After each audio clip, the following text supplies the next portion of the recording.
আল্লাহ বলেন half building না ফুল building, কারণ আল্লাহ কোরআনে বলেছেন লাহুম গুরাফুম মিন ফাওকিহা গুরাফ, এমন এমন কামরা দেওয়া হবে, প্লট দেওয়া হবে, এমন এমন ফ্ল্যাট দেওয়া হবে যে একটার উপরে আরেকটা, একটার উপরে আরেকটা, একটার উপরে আরেকটা বানানো। কই কেন আল্লাহ জান্নাতে কি জায়গা কম?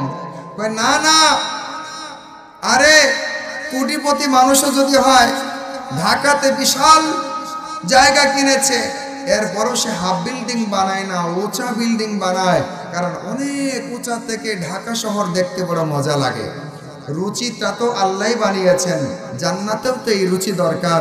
এজন্য বলেন জান্নাত অনেক বড় হলেও জান্নাতের বিল্ডিং গুলো হবে উপরের দিকে উঁচা, যেন উচ্চতা থেকে পুরো জান্নাত দেখতে নয়নাভিরাম লাগে। সুবহানাল্লাহ। ফিল জান্নাতি ইন্না ফিল জান্নাতি লা শাজারা ইয়াসিরুর রাকিবু ফি জিল্লিহা মিআতা আম।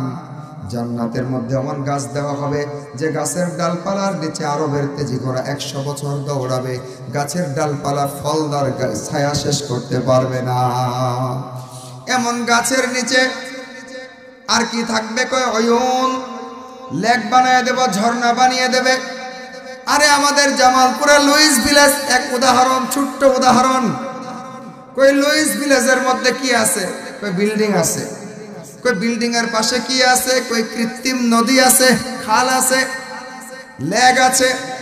কই লেকের উপরে কি আছে? বলে ব্রিজ আছে। কই ব্রিজের পাশে কি আছে? কই নান্দনিক সুন্দর সুন্দর প্রাকৃতিক দৃশ্য আছে, গাছ আছে। কই এগুলো কেন বানায়? কই এগুলো হলো জান্নাতের নিদর্শন।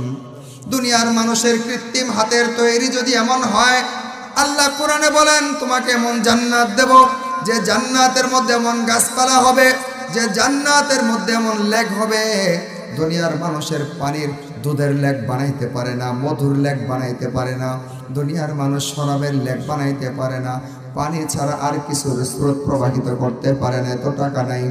আল্লাহ কোরআনে বলেন মাথালুল জান্নাতিল্লাতী ওয়াইদাল মুত্তাকুন, আল্লাহকে যারা ভয় করে তাদের জন্য এমন জান্নাত বানিয়েছি যে জান্নাতের উদাহরণ হলো ফিহা আনহারুম মিন মাইন গায়রি আসিন, মিষ্টি পানির নহর, ওয়া আনহারুম মিন লাবানিন লাম ইয়াতাগায়্যার তা'মু, দুধের নহর, ওয়া আনহারুম মিন আসালিন মুসাফফা, পরিশোধিত মধুর নহর প্রবাহিত, ওয়া আনহারুম মিন খামরিল লাযযাতিন লিশ-শারিবিন, সেই জান্নাতের লেকের মধ্যে শরাবান তাহুরাল নহর,